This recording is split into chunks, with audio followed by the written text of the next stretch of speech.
তোমরা This নিশ্চয়ই conference ভালো will now আছো। be recorded. হ্যালো, তোমার শুনতে পাচ্ছ তোমরা? তোমাদের সবাইকে আমার শুভেচ্ছা। এই নিশ্চয়ই তোমরা অনেক ভালো আছো, ঘরে থাকো, একদমই বের হবে না। যেহেতু এটা কমিউনিটি ট্রান্সমিশন হচ্ছে করোনা ভাইরাস, তো সুতরাং তোমাদেরকে আমরা যতটুকু সম্ভব অনলাইনে পড়ানোর চেষ্টা করছি, কিন্তু অ্যাটেনটিভ থাকবে, ঘরে বসে পড়াশোনা করবে, অযথা সময় নষ্ট করবে না, কারণ পরীক্ষার সময় কিন্তু ঠিকই পরীক্ষা হবে এবং এবং জেনেই পাশ করতে হবে। তো আমি তোমাদের গত ক্লাসে পড়িয়েছিলাম আল্ট্রাসোনোগ্রাফি দিয়ে আমরা কি করে ফিটাল সার্ভিলেন্স করি। এখন আরো কিছু প্রসেস আছে এন্টিপার্টাম ফিটাল সার্ভিলেন্সের জন্য লেট প্রেগনেন্সিতে, সেটা আমরা দেখব, এবং ইন্ট্রাপার্টাম, এন্টিপার্টাম এবং ইন্ট্রাপার্টাম কিভাবে আমরা ফিটাল সার্ভিলেন্স করি সেটা নিয়ে আমি তোমাদের কথা বলবো। Let's start.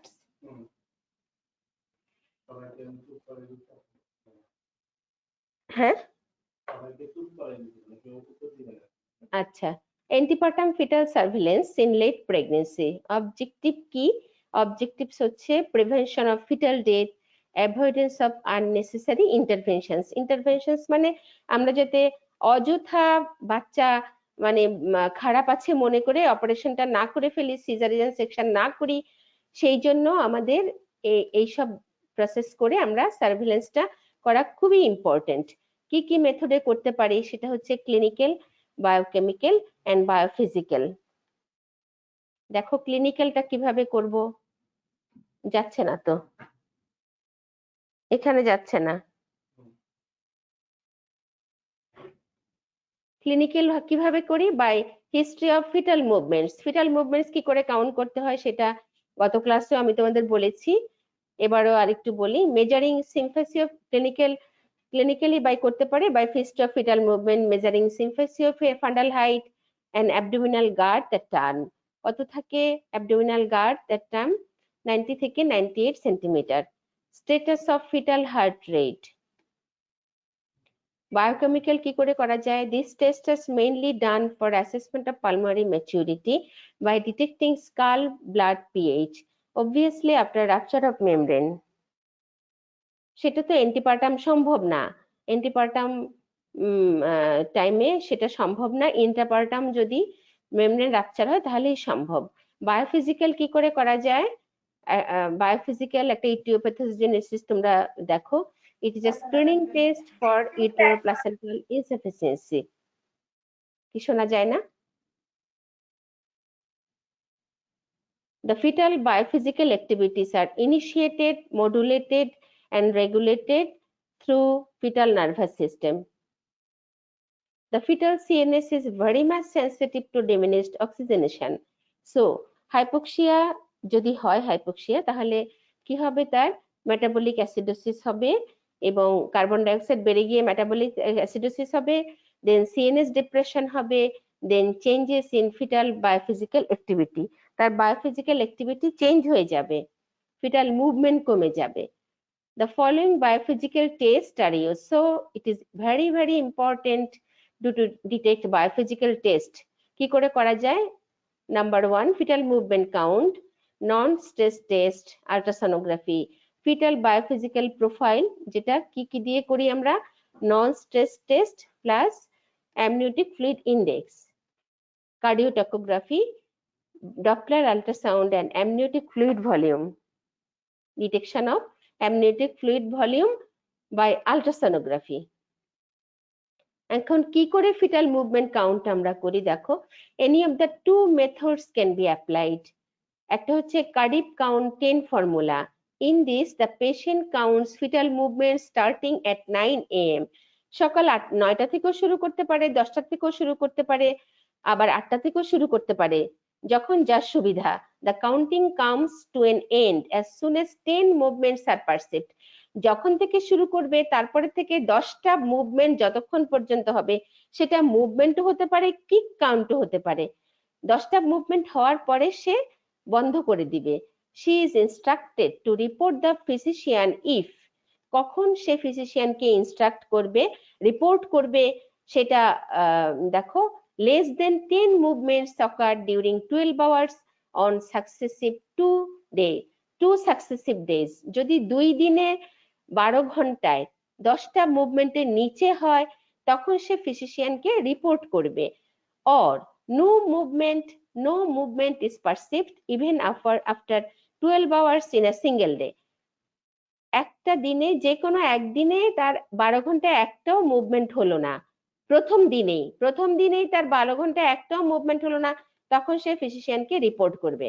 তাহলে দেখা যাচ্ছে তাহলে রোগী যদি তোমার কাছে এসে বলে যে আমার বাচ্চা কম নড়াচড়া করে, তাহলে তুমি কি তাকে ইনস্ট্রাকশন দিয়ে দেবে? বলবে যে সকাল 9টা হোক বা 8টা হোক বা 10টা হোক, তখন থেকে সে 12 ঘন্টায় কতবার বাচ্চা মুভ করে বা কি করে সেটা কাগজে কলমে দাগ দিয়ে রাখতে। সেটা যদি 12 ঘন্টার আগেই 10টা মুভমেন্ট হয়ে যায়, এরকম করে 2 দিন দেখতে বলবে। তাহলে যদি 2 দিনে সে এরকম পজিটিভ রেজাল্ট আসে, তাহলে আর ফিজিশিয়ানকে রিপোর্ট করার কোনো প্রয়োজন নাই। কিন্তু কখন রিপোর্ট করবে? 2 দিনেও তার 12 ঘন্টায় 10টা মুভমেন্ট হলো না, বা প্রথম দিনেই তার 12 ঘন্টায় কোনো মুভমেন্ট হলো না, বা সেকেন্ড দিনও হতে পারে, তাহলে সে ফিজিশিয়ানকে অবশ্যই রিপোর্ট করবে। আবার আরেকটা প্রসেস আছে, সেটা হচ্ছে daily fetal movement count, DFMC. সেটা কি? 3 counts each of 1 hour duration, morning, noon and evening. সে যদি 12 ঘন্টা ধরে না গুনতে পারে, তাহলে আরেকটাও প্রসেস আছে, সেটা হচ্ছে 3 counts each of 1 hour duration, morning, noon and evening are recommended. The total counts মানে খাওয়ার, সে 3টা মিল খাওয়ার, ধরো ব্রেকফাস্ট, লাঞ্চ এন্ড ডিনার, এই 3টা মিল খাওয়ার 1 ঘন্টা পরের থেকে 1 ঘন্টা গুনবে। সেই 1 ঘন্টার যতবার গুণা হয় সেটাকে কি করবে? 4 দিয়ে গুণ করবে। The total counts multiplied by 4 gives daily fetal movement count. যদি 3 বার খাবার কতক্ষণ পরে? 1 ঘন্টা পরের থেকে আবার 1 ঘন্টা সে ফিটাল মুভমেন্টটা কাউন্ট করবে। সেটাকে, এই 3 বেলার ফিটাল মুভমেন্টটাকে সে 4 দিয়ে গুণ করবে। সেটা যদি 12 বা 10 এর উপরে চলে যায়, তাহলে that's normal. If there is diminution of the number of kicks to less than 10 in 12 hours or less than 3 in each hour indicates fetal compromise. The count should be performed daily starting at 28 weeks of pregnancy. এটা কখন থেকে শুরু হবে? after 3rd trimester, after 28 weeks of pregnancy. Loss of fetal, কখন fetal movement loss হয় সেটা দেখো। Loss of fetal movements আর commonly followed by disappearance of fetal heart rate within next 24 hours. তাহলে ফিটাল মুভমেন্টস বন্ধ হওয়ার কখন হবে? লস অফ ফিটাল মুভমেন্টস আর commonly followed by disappearance of fetal heart rate within next 24 hours. তাহলে একদম নড়াচড়া বন্ধ হওয়ার পরের 24 ঘন্টার মধ্যে কিন্তু ফিটাল হার্ট রেট পাওয়া না যেতে পারে। Maternal hypoglycaemia is associated with increase fetal movement. যখন মা না খেয়ে থাকে তখন বাচ্চা নড়াচড়া বেড়ে যায়। Maternal perception of fetal movements may be reduced with fetal sleep. কখন বাচ্চার নড়াচড়া কম হতে পারে, সেটা হচ্ছে বাচ্চা যদি ঘুমিয়ে থাকে, fetal sleep, fetal anomalies, and anterior placenta hydramnios, obesity and drugs, and chronic smoking and hypoxia. মা যদি সিগারেট খায়, আমরা এগুলো দিয়ে দেখলাম এন্টিপার্টাম ফিটাল মনিটরিং, আমরা সার্ভিলেন্স করলাম এন্টিপার্টাম। এখন আমরা দেখব ইন্ট্রাপার্টাম ফিটাল মনিটরিং। সেটা কি? Intrapartum fetal monitoring means simply to watch the fetal behaviour during labour. এইটা করেও কিন্তু আমাদের অপারেটিভ ইন্টারভেনশনটাকে আমরা রিডিউস করতে পারি। অবজেক্টিভ কি? To detect hypoxia and to initiate management depending upon the severity of hypoxia. অথবা আমরা যে ইন্ট্রাপার্টাম ফিটাল ডেথ কমাতে পারি, এটা ইন্ট্রাপার্টাম ফিটাল মনিটরিং করে। আমাদের অবজেক্টিভটা কি? To detect hypoxia and to initiate management depending upon the severity of hypoxia.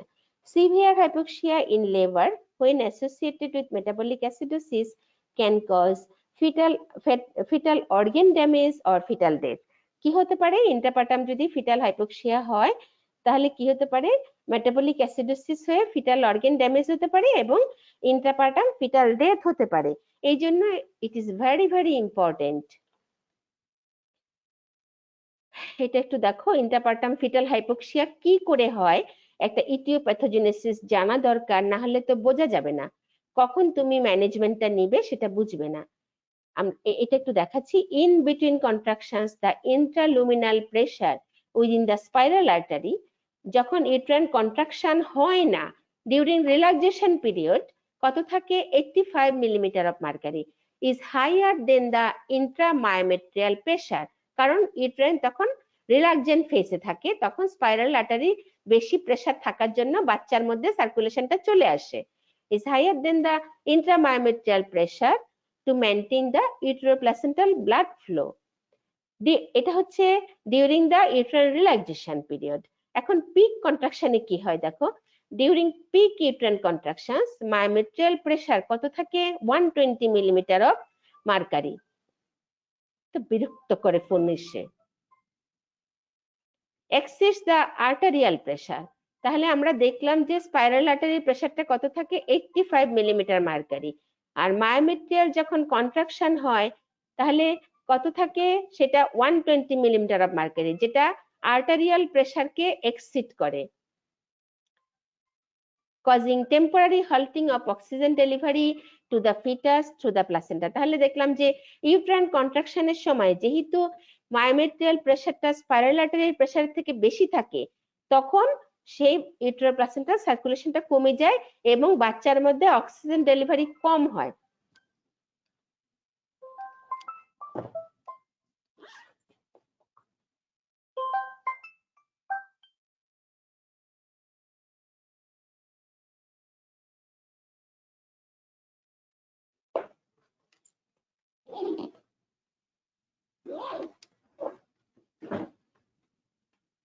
Depending upon the intensity and duration of contraction, তাহলে ফিটাল হাইপোক্সিয়া মে ডেভেলপ। তাহলে যদি অনেকক্ষণ ধরে প্রলং লেবারে এই জন্য ফিটাল হাইপোক্সিয়া হয় এবং ফিটাল ডেথ হয়, কারণ ইউট্রাইন কন্ট্রাকশন হচ্ছে তো হচ্ছে, স্পাইরাল আর্টারি প্রেসারটা কম হচ্ছে ইউট্রাইন কন্ট্রাকশনের থেকে, সেই জন্য কন্টিনিউয়াস ইউটেরাল প্লাসেন্টাল সার্কুলেশনটা কম হয়, ব্লাড সাপ্লাই কম হয় এবং ফিটাল হাইপোক্সিয়া হয়, দেন ফিটাল ডেথ হয়। Even in a normal labor, the baby is subjected to stress temporarily, কারণ ইউট্রাইন কন্ট্রাকশন হচ্ছে তো বেবি তো স্ট্রেস থাকবেই due to uterine contraction, which curtails the uteroplacental circulation.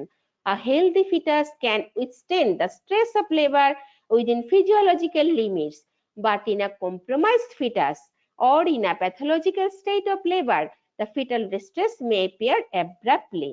এই জন্য দেখো, যদি সবকিছু মাদার এবং ফিটাল কন্ডিশন ভালো থাকে, তাহলে সেইটুকু স্ট্রেস একটা হেলদি ফিটাস উইথস্ট্যান্ড করতে পারে। কিন্তু যদি কোনো কম্প্রোমাইজ ফিটাস থাকে, সাচ হাইপারটেনসিভ প্রেগনেন্সি, হ্যাঁ, হাইপারটেনসিভ প্রেগনেন্সি, বা যদি কনজেনিটাল অ্যানোমালি থাকে বাচ্চার, বা কোনো হার্ট ডিজিজ থাকে, বা মাদারের ডায়াবেটিস থাকে, অ্যানিমিয়া থাকে, সেই সব ক্ষেত্রে কিন্তু সেই বাচ্চাগুলো উইথস্ট্যান্ড করতে পারে না, যার জন্য ফিটাল ডিস্ট্রেস হয়, খুব অ্যাব্রাপ্টলি ফিটাল ডিস্ট্রেস ডেভেলপ করে। এই জন্য বলা আছে, but in a compromise fetus or in a pathological state of labor, the fetal distress may appear abruptly. এখন আমরা এই জন্য আমরা একটু ইটিওপ্যাথোজেনেসিসটা পড়লাম, কি করে বাচ্চাটা খারাপ হয়ে যায় ইন্টারপার্টাম পিরিয়ডে। সেই জন্য আমরা কি করে মনিটরিংটা করব সেটা একটু দেখো।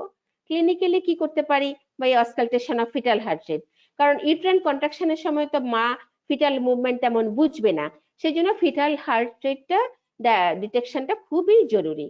Two note the fetal heart rate, intermittent auscultation using an ordinary stethoscope or a fetoscope or a handheld Doppler can be done to note its rate, rhythm and intensity.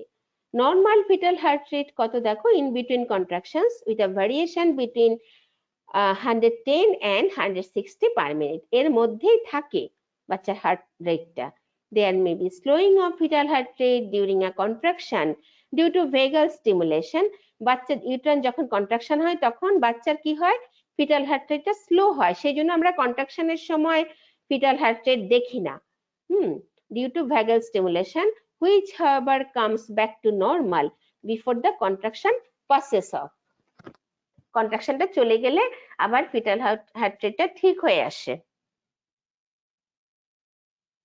এখন ফিটাল হার্ট রেট দেখে আমরা কি করে fetal ডিস্ট্রেসটা diagnosis করব? Evidence of fetal distress. Fetal tachycardia কখন বলবো? when fetal heart rate is more than 160 beat per minute. fetal bradycardia কখন বলবো? when fetal heart rate is less than 110 beat per minute. Meconium in the Leica-Remni is a potential sign of fetal hypoxia. কখন কখন fetal distress আমরা diagnosis করব? Fetal tachycardia হতে পারে heart rate more than 160 beats per minute, fetal bradycardia less than 110 beats per minute, or meconium যদি membrane rupture হয়ে যায়, যদি আমরা দেখি যে মিকোনিয়াম আছে, তাহলে আমরা অবশ্যই বুঝবো এখানে ফিটাল হাইপোক্সিয়া আছে, ভেগাল স্টিমুলেশন হয়েছে। Meconium in the Leica-Remni is a potential sign of fetal hypoxia. It acts as a toxin if the fetus aspirates this. সেটা তো তোমরা জানোই। প্যাথোজেনেসিসটা একটু দেখো কি করে হয় হাইপোক্সিয়াটা। হাইপোক্সিয়া হলে কি হয়? Increase vagal response, increase peristalsis. মেকোনিয়ামটা কি করে আসে সেটা একটু দেখো। যদি হাইপোক্সিয়া হয়, increase vagal response. Vagal response কি করে? পেরিস্টালসিসটাকে বাড়িয়ে দেয়। increase peristalsis activity and relaxation of the anal sphincter, then passage of meconium. Meconium staining of the liquor as observed following rupture of the membranes gives a crude idea of intrauterine fetal jeopardy.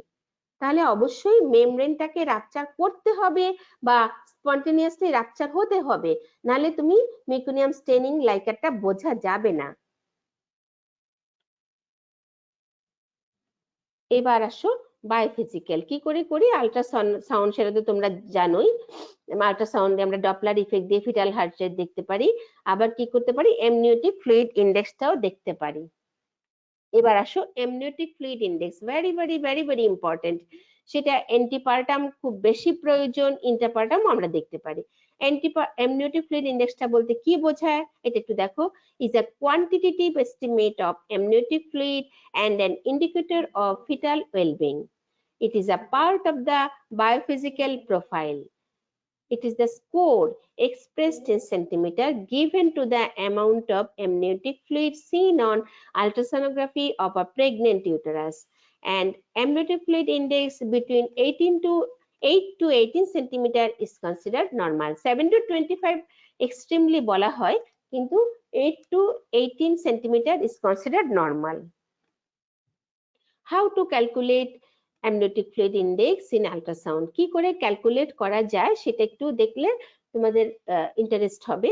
To measure the AFI in ultrasound procedure, at first divide the uterus into 4 imaginary quadrant. Picture আছে, 4টা ভাগে ভাগ করতে হবে অ্যাবডোমেনটাকে।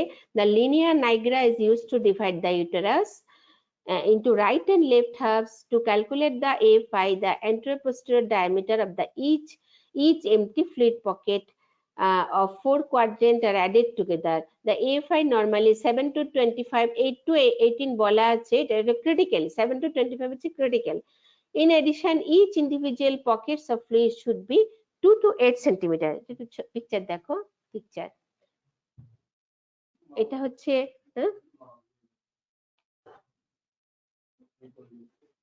এটা লিনিয়া Niagara, এটা হচ্ছে লিনিয়া Niagara.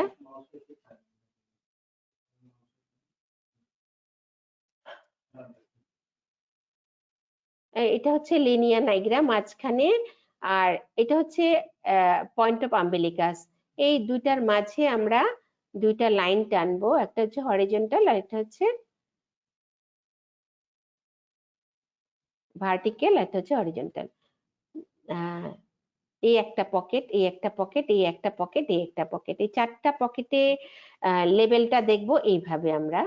আমরা ফ্লুইড লেভেলটা এইভাবে দেখব, একদম ফ্রি স্পেস, যেখানে কোনো ফিটাল অর্গেন থাকবে না বা প্লাসেন্টা থাকবে না, সেই ডিস্টেন্সটা আমরা নিব।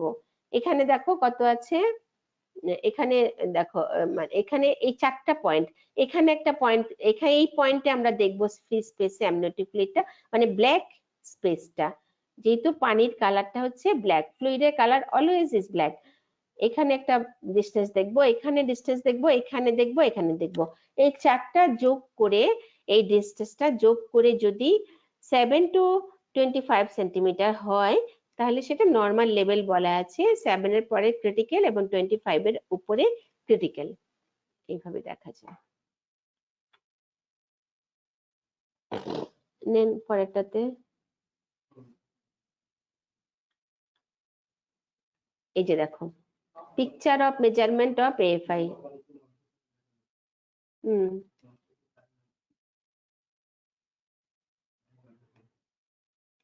এই যে দেখো, এই একটা যে লেফট সাইডের পকেটটা এখানে এতটা আছে 2 সেন্টিমিটার, এই যে দেখো ডিস্টেন্স। রাইট সাইডের পকেটে আছে এখানে 4 সেন্টিমিটার আছে, নিচে রাইট সাইডে আছে 3 আর লেফট সাইডে আছে 1, 4টা মিলে কত হয় 10.67 সেন্টিমিটার, 10.67 সেন্টিমিটার। তাহলে এটা নর্মাল এএফআই। আবার ঠিক করে দেন।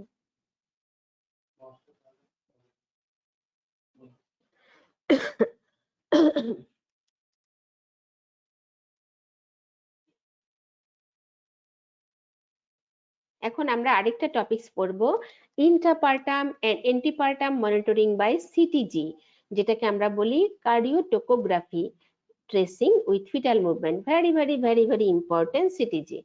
In this test, a continuous electronic monitoring of the fetal heart rate along with recording of fetal movements is undertaken for 20 to 40 minutes.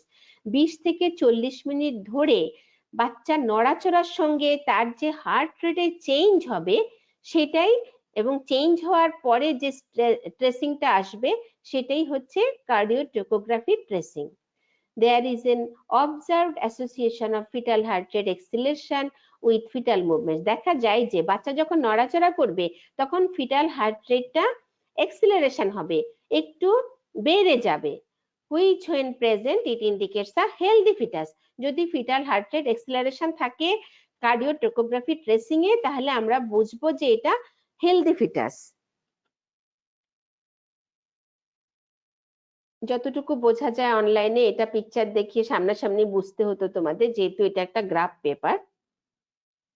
It can reliably be used as a screening test in third trimester, especially in high risk pregnancy for any causes to detect fetal jeopardy. বিশেষ করে আমরা third trimester এই fetal monitoring গুলো কিন্তু আমরা বিশেষ করে 28 weeks পরে গিয়ে করি, আফটার 28 উইকস। তাহলে এখান থেকে আমরা ফিটাল জিওপার্ডি বুঝতে পারবো, বিশেষ করে হাই রিস্ক প্রেগনেন্সিতে যেখানে কোনো প্যাথোলজি আছে। The rationale underlying this test is that the presence of spontaneous fetal heart rate acceleration associated with fetal movements is an indicator of fetal well-being. যদি বাচ্চার মুভমেন্টের সঙ্গে ফিটাল হার্ট রেটটা এক্সিলারেশন হয়, একটু বেড়ে যায়, নর্মাল তো থাকবে 120 থেকে 160 এর মধ্যে বা 110 থেকে 160 এর মধ্যে, যদি তারপরেও যদি যখন ফিটাল মুভমেন্ট হবে তখন যে বেস লাইন আছে 120 বা 110, সেখান থেকে অবশ্যই কিন্তু 160 এর মধ্যেই থাকবে, এক্সিলারেশন অবশ্যই হবে। তোমরা গ্রাফ পেপারটা দেখলে বুঝতে পারবে। এই দেখো এখানে, হ্যাঁ ছেড়ে দিচ্ছি। এই দেখো এখানে বেসলাইন ফিটাল হার্ট রেট বলা আছে। দেখো এখানে সবসময় হার্ট রেটটা এক লাইনে থাকে না, যেহেতু বিট হতে থাকে, সেহেতু একটা অসিলেটরি মুভমেন্ট থাকে, ফিটাল হার্ট রেটের একটা অসিলেশন থাকে। তাহলে এখানে বেসলাইন ফিটাল হার্ট রেট বলা আছে 120, দেখো 120। তাহলে যখন এই যে দেখো আমরা এই যে এই একটা ঘরকে আমরা 10 বিটস হিসেবে ধরি, এই একটা এই যে হরিজন্টালি যে ইয়েটা করা আছে ডিভিশনটা করা আছে, এই একটা ঘরকে আমরা 10 বিটস ধরি এবং ভার্টিক্যাল যে ডিভিশনটা করা আছে এই একটা ঘরকে আমরা 1 মিনিট ধরি। হ্যাঁ, কিন্তু আমাদের দেখতে হবে 20 মিনিটস ধরে। তাহলে এই থেকে এই 20 মিনিটস কত হলো? 1 2 3 4 5 6 7 8 9 10 11 12 13 14 15 16 17 18 19 20 দেখো 20 মিনিটস ধরে দেখা আছে। এই 20 মিনিটসে বাচ্চা মুভ করেছে কয়বার দেখো, এই যে এই একটা মুভমেন্ট, এই একটা মুভমেন্ট, এই একটা মুভমেন্ট, এমনি এগুলো হচ্ছে অসিলেশন, ফিটাল হার্ট রেটের অসিলেশন। এই মুভমেন্টের সঙ্গে সঙ্গে দেখো এটা 10 বিটস বেড়ে গেছে।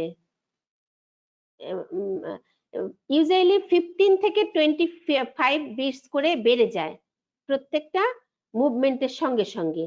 এই যে 120 থেকে কত বেড়েছে দেখো 140 এবং কত 145, তাহলে বলা আছে যে 15 থেকে 25 বিটস করে বাড়বে প্রত্যেকটা মুভমেন্টের সঙ্গে সঙ্গে, এই যে বেড়েছে, এবং 15 সেকেন্ড পারসিস্ট করবে, 15 সেকেন্ডস পারসিস্ট করবে। এই একটা ঘর যদি, একটা ভার্টিক্যাল রুম যদি 1 মিনিট বলা হয়, দেখো এটা 4 ভাগের 1 ভাগ পারসিস্ট করেছে, 15 সেকেন্ডস পারসিস্ট করেছে। এই পিকটা, এখানেও একটা পিক আছে, এখানেও একটা পিক আছে। তাহলে এই যদি এক্সেলারেশন থাকে ফিটাল হার্ট রেটের উইথ ফিটাল মুভমেন্টস, তাহলে সেখানে বলা হয় যে ফিটাস ইজ হেলদি।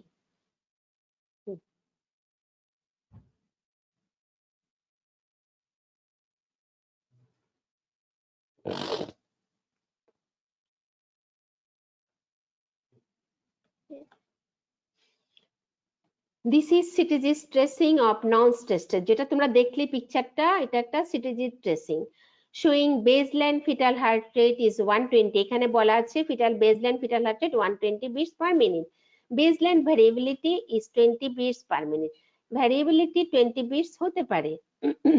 হ্যাঁ, প্রত্যেকটা এক্সিলারেশনের সঙ্গে there are several acceleration of fetal heart rate with fetal movements in 20 minutes and no deceleration of fetal heart rate with uterine contraction, uterine contraction এর সঙ্গে কোনো ডিসেলারেশন হবে না, কিন্তু ফিটাল হার্ট রেটের সঙ্গে এক্সিলারেশন হবে, সেটাই ডিটেক্ট করে হেলদি ফিটাস। তাহলে কমেন্টসটা তুমি কি লিখবে?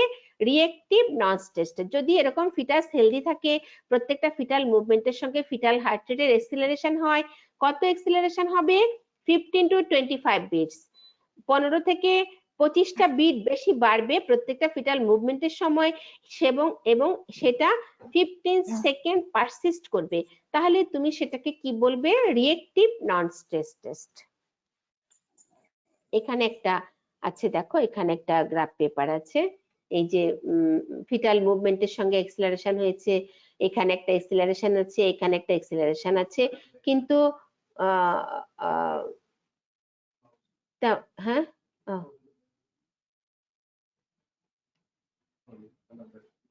এখানে একটা এক্সিলারেশন, এখানে একটা এক্সিলারেশন, এখানে একটা এক্সিলারেশন আছে, এখানে বেসলাইন বলা আছে 120 বিটস।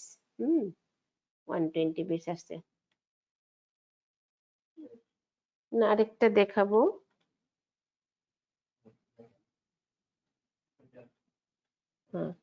এবার দেখো, আবার দেখান, এখানে দেখো ডিসেলারেশন আছে, এই যে ইউট্রাইন কন্ট্রাকশনের সঙ্গে ফিটাল মুভমেন্টের সঙ্গে এক্সিলারেশন আছে ঠিকই, কিন্তু ইউট্রাইন কন্ট্রাকশনের সঙ্গে আবার ডিসেলারেশনও আছে।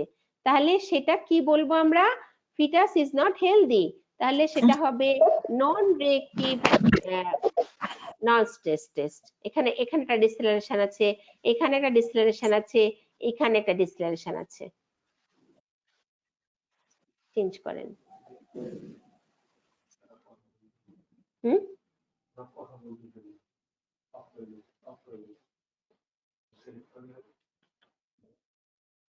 The result of the test is express test, তুমি সেটা টেস্টটা করে, গ্রাফ পেপারটা করে তুমি রেজাল্টে কি কি কমেন্ট লিখবে সেটা দেখো একটু। The result of the test is expressed as reactive, যদি সবকিছু প্রত্যেকটা বাচ্চা মুভমেন্টের সঙ্গে যদি ফিটাল হার্টের এক্সিলারেশন থাকে, তাহলে অবশ্যই সেটা reactive NST, presence of 2 or more acceleration of more than 15 beats, তাহলে বলা আছে 15 থেকে 25 beats বাড়বে, 15 beats per minute above the baseline and lasting longer than 15 seconds in duration within 20 minutes observation।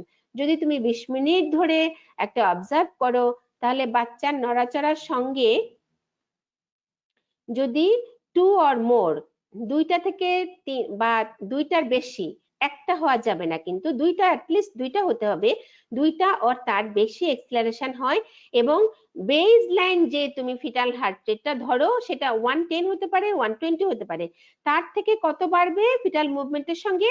15 থেকে 25টা বাড়বে, 15 beats at least, 15 beats per minute above the baseline and lasting longer than 15 seconds। এবং সেটা একটা ঘরকে যদি তুমি 4 ভাগ করো, তাহলে একটা ঘর হচ্ছে 1 মিনিট, তো 4 ভাগ করলে 15 সেকেন্ড সেটা পারসিস্ট করে, তাহলে সেটা বলবে যে রিয়েক্টিভ NST। আর নন রিয়েক্টিভ কখন বলবে? অ্যাবসেন্স অফ 2 এক্সেলারেশন, যদি অন্তত দুইটা এক্সেলারেশন না হয়, ইভেন দুইটা অবজারভেশন পিরিয়ডে, ইন 40 মিনিটস অর 2 অবজারভেশন পিরিয়ডে যদি দুইটা অ্যাক্সিলারেশন না হয়, কম হয়, তাহলে তুমি সেটাকে নন রিয়েক্টিভ বলবে, অথবা যদি ডিসেলারেশনও থাকে। আর reactive CTG is associated with perinatal death of about 5 per 1000।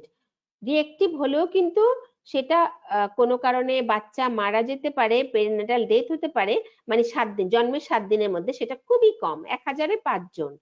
But perinatal death is about 40 per 1000 when the CTG stressing is non-reactive। কিন্তু যদি নন রিয়েক্টিভ হয় তাহলে পেরিনেটাল ডেথটা অনেক বেশি বেড়ে যায়, 1000-এ 40টা বাচ্চা মারা যেতে পারে। Testing should be started after 30 weeks, ওই তো 28 উইকস এর পরে স্টার্ট করতে হবে। And frequency should be twice weekly.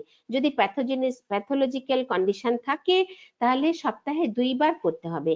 The test has a false negative rate of 0.5% and false positive rate of 50%। অনেক সময় পজিটিভ ফলস নেগেটিভও হতে পারে, ফলস পজিটিভও হতে পারে, সেটা বাদ দিয়ে আমাদের এগুলো করতে হবে। এখন দেখো, how to interpret the result of NST, কি করে তুমি ইন্টারপ্রেট করবে? For that following variables must be evaluated. কিছু কিছু জিনিস জানতে হবে। বেসলাইন ফিটাল হার্ট রেট কি হবে সেটা, তুমি যদি বেসলাইন ফিটাল হার্ট রেট ধরো 120 হতে হবে বা 110, তুমি যেটা ধরো। Variability of fetal heart rate, কতটা ভেরিয়েবিলিটি হতে পারে? Presence or absence of acceleration, কি কি জানতে হবে?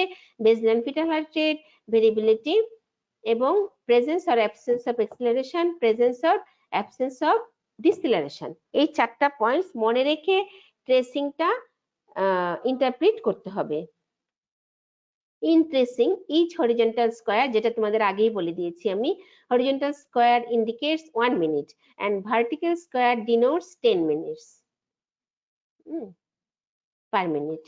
The baseline fetal heart rate is calculated by drawing a line through the wiggliness মানে যে আঁকাবাঁকা, oscillation কে বলা wiggliness of the trace where there are no acceleration or deceleration। এই যে অসিলেশনটাকে হবে সেটাকে অ্যাক্সিলারেশন অর ডিসেলারেশন ধরা যাবে না। অ্যাক্সিলারেশন ধরতে হবে অন্তত 15 থেকে 25টা বিটস বেশি হতে হবে, এবং ডিসেলারেশনও তাই। The normal baseline fetal heart rate at term is 110 to 160 beat per minute and it is the oscillation of baseline fetal heart rate excluding the acceleration and deceleration। oscillation মানে এই যে আঁকাবাঁকা হচ্ছে সেটা। Acceleration arises in the baseline fetal heart rate for more than 15 beats per minute and lasting for more than 15 seconds from the onset to the offset। শুরু থেকে শেষ পর্যন্ত এটা 15 সেকেন্ড পারসিস্ট করবে। এই এক্সিলারেশনটা সেটা কত হবে? অবশ্যই মোর দেন 15 বিটস। সেটা টেস্টটা আবার দেখানো আছে। Baseline variability is the reflex of normal cardiac behavior in response to sympathetic and parasympathetic nerve input। এই যে বারবার একটা সিম্প্যাথেটিকের পরেই প্যারাসিম্প্যাথেটিক নার্ভ ইনপুট হচ্ছে, সেই জন্য একটা অসিলেশন হচ্ছে, একবার কমছে একবার বাড়ছে, কিন্তু এটা 10 বিটস এর বেশি নয়। ডিসেলারেশন কাকে বলবো? Transient decrease in fetal heart rate below the base line by 15 beats per minute or more and lasting more than 15 seconds. একরকম ভাবে অ্যাক্সিলারেশনটাও সেরকম। In normal or reactive tracing there is no deceleration with uterine contraction. Reactive tracing এ কি? There is no uterine deceleration with uterine contraction. Acceleration and normal baseline variability are hallmark of fetal health. আমরা আরেকটু দেখবো আর কি কিভাবে করতে পারি সেটা একটু দেখবো। আমরা তাহলে বায়োফিজিক্যাল কি করে করলাম? আল্ট্রাসাউন্ড দিয়ে করলাম, তারপর সিটিজি দিয়ে করলাম, amniotic fluid index by ultrasound, clinically কি করলাম? ফিটাল হার্ট রেট দেখলাম, ফিটাল মুভমেন্টও দেখতে পারো, তারপর হচ্ছে সিম্ফেসিও ফান্ডাল হাইট দেখতে পারো, এইভাবে করতে পারো। আর বায়োকেমিক্যাল আমরা কি করি? স্কাল্প ব্লাড পিএইচ দেখি, সেটা মেমব্রেন রাপচার ছাড়া সম্ভব নয়। আর আমরা আরেকটা কি করে করতে পারি? Invasive procedure. এগুলো হচ্ছে সবই নন ইনভেসিভ প্রসিডিউর। আর কিছু কিছু দুইটা আছে, সেটা হচ্ছে ইনভেসিভ প্রসিডিউর। সেটা কি? Invasive procedure of prenatal period. সেটা কি? অ্যামনিওসিন্থেসিস এন্ড কোরিওনিক ভিলাস স্যাম্পলিং। অ্যামনিওসিন্থেসিস কাকে বলে দেখো? It is the deliberate puncture of the amniotic fluid sac per abdomen. Indication কি? ইন্ডিকেশন স্যার ডায়াগনস্টিক হতে পারে, থেরাপিউটিকও হতে পারে। ডায়াগনস্টিক আমরা কখন করব? In early months. যদি তার আগের কয়েকটা বাচ্চা যদি অ্যাবনর্মাল থাকে, তাহলে সেক্ষেত্রে আমরা ক্রোমোজোমাল অর জেনেটিক ডিসঅর্ডার দেখার জন্য আমরা ডায়াগনস্টিক পারপাসে অ্যামনিওসিন্থেসিসটা করি। ইন আর্লি মান্থস, তার মানে 15 to 20 উইকস হতে হবে, তার আগে নয়। For the antenatal diagnosis of chromosomal and genetic disorder, তাহলে আমরা পার অ্যাবডোমেনে একটা অ্যামনিওটিক নিডেল পাংচার করে অ্যামনিওটিক ফ্লুইডটা নিয়ে সেটাকে আমরা প্রসেসিং করে জেনেটিক বা ক্রোমোজোমাল ডিসঅর্ডার আছে কিনা সেটা দেখতে পারি। ইন লেটার মান্থসে কখন দেখি? কি দেখি আমরা? টু ডিটেক্ট ফিটাল ম্যাচুরিটি দেখি, ডিগ্রি অফ ফিটাল হিমোলাইসিস। তাহলে আমরা আর্লি মান্থসে দেখবো কোনো জেনেটিক ডিসঅর্ডার আছে কিনা। আর লেটার মান্থসে আমরা কি কি ডায়াগনস্টিক পারপাসে আমরা amniocentesis করব? to detect fetal maturity, degree of fetal hemolysis in early sensitized mother, meconium staining of liquor and evidence of fetal distress. তাহলে আমরা এইভাবে amniocentesis করে আমরা amniotic fluid দেখে fetal maturity দেখতে পারি, যেটা আমরা দেখি হচ্ছে লাং ম্যাচুরিটি, তাই না? ল্যাসিটিন স্ফিঙ্গোমাইলিন রেশিও দেখি, এবং আরই সেন্সিটাইজড মাদারের ক্ষেত্রে আমরা ফিটাল হিমোলাইসিস আছে কিনা বা রেড সেল আছে কিনা সেটা দেখি। আর মিউকোনিয়াম স্টেইন তো বোঝোই, ফিটাল ডিস্ট্রেস দেখার জন্য আমরা মিউকোনিয়ামটা দেখি। এটা করি আমরা ডায়াগনস্টিক পারপাসে। থেরাপিউটিক পারপাসে কি করি? ফার্স্ট হাফে induction of abortion by installation of chemicals such as hypertonic saline, urea or prostaglandins. আমরা amniocentesis করে সেগুলো আমরা দিয়ে দিই। হাইপারটনিক স্যালাইন দিতে পারি, ইউরিয়া আর prostaglandins. Repeated decompression of the uterus in acute hydramnios. যদি অনেক বেশি ফ্লুইড থাকে, লাইকার এমনি থাকে, তাহলে আমরা ডিকম্প্রেশন করার জন্য সেখান থেকেও পার অ্যাবডোমেনে ফ্লুইডটা বের করে দিতে পারি। সেকেন্ড হাফে কি করি? Decompression of uterus in unresponsive cases of chronic hydramnios producing distress. আমরা সেকেন্ড হাফে আমরা কি করি? যখন খুব বেশি পানি থাকে, অ্যামনিওটিক ফ্লুইড থাকে, তখন আমরা পার অ্যাবডোমেনে ইউটেরাইন পাংচার করে, স্কিন ইউটেরাইন ওয়াল পাংচার করে আমরা ফ্লুইডটাকে নিয়ে আসি, ডিকম্প্রেশন করি, যাতে ডিস্ট্রেসটা কমে যায়। Two give intrauterine fetal transmission, আমরা সেইভাবে যদি অলিগোহাইড্রামনিয়াস থাকে তাহলে আমরা ফ্লুইড দিতেও পারি, সেটা দেখো কথা আছে। To give intrauterine fetal transmission in severe haemolysis following Rh isoimmunization. যদি হিমোলাইসিস হয় সেক্ষেত্রে আমরা আম্বিলিকাল কর্ড দিয়ে ফিটাল ট্রান্সমিশনও করতে পারি ইন্টারউটেরাইন, সেভাবে অ্যামনিওসেন্টেসিস করে করা যায়। আরেকটা কি করতে পারি? Amnio infusion of warm normal saline into the amniotic cavity is done transabdominally in the case of severe oligohydramnios. যখন খুব বেশি পানি কম থাকে তাহলে আমরা ফ্লুইড দিতে পারি, আবার পলিতে আমরা ফ্লুইডটাকে কালেকশন করে বের করেও দিতে পারি। এটা হচ্ছে অ্যামনিওসিন্থেসিসের ইন্ডিকেশন। আরেকটা আছে দেখো, কোরিওনিক ভিলাস স্যাম্পলিং, সিভিএস। এটা কি বলা হয়? এটা it is performed for prenatal diagnosis of genetic disorder. কিভাবে করা হয় দেখো, it is carried out transcervically between 10 weeks and 13 weeks. এটা ট্রান্সসার্ভাইক্যালিও করা যায়। কোরিওনিক প্লাসেন্টা থেকে কোরিওনিক টিস্যু নিয়ে আসে। ট্রান্সঅ্যাবডোমিনালি করতে গেলে from 10 weeks to term. Transabdominally করতে গেলে 10 উইকস থেকে শুরু করে টার্ন পর্যন্ত করা যায়। Diagnosis can be obtained by 24 hours, একদিনের মধ্যে করা যায়। and as such if termination is considered, it can be done in the first trimester safely. A few villi are collected from the chorionic frondosome. frondosome থেকে নেওয়া হয়। chorionic frondosome কোনটা? যেটা মায়ের পার্টটা, যেটা প্লাসেন্টা ফর্মেশনে যেটা পার্টিসিপেট করে, মায়ের যে পার্টটুকু, সেটাকে বলা হয় chorionic frondosum. Under ultrasonic guidance with the help of long malleable polyethylene catheter, যেটা দিয়ে ক্যাথেটার ঢুকিয়ে দিয়ে কোরিয়ন নিয়ে আমরা যে কোনো জেনেটিক ডিসঅর্ডার বা ক্রোমোজোমাল ডিসঅর্ডার আমরা ডায়াগনোসিস করতে পারি। সেটা ট্রান্সঅ্যাবডোমিনালি করা যায় 10 উইকস থেকে টার্ন পর্যন্ত, এবং ট্রান্সসার্ভাইক্যালি করা যায় 10 উইকস থেকে 13 উইকস পর্যন্ত। Thank you very much. It's my all to you. তোমরা ঠিক মতো পড়াশোনা করো। টাইম শেষ? হ্যাঁ, বলা শেষ। তোমরা সবাই